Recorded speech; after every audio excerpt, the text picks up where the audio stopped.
کم کھانا بھی ہوگا اور کم سونا بھی ہوگا اور کم بولنا بھی ہوگا. تو یہ 6 باتیں جو اللہ والوں کی علامت ہے، ان 6 باتوں پر رمضان شریف میں اچھی طرح عمل ہوتا ہے. الہ العالمین ہم سب کو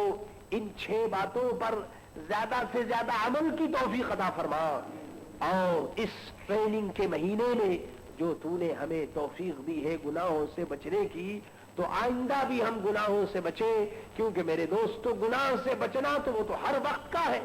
رمضان میں بھی بچنا چاہیے اور رمضان کے علاوہ بھی گناہوں سے بچنا چاہیے. جو کام رمضان سے پہلے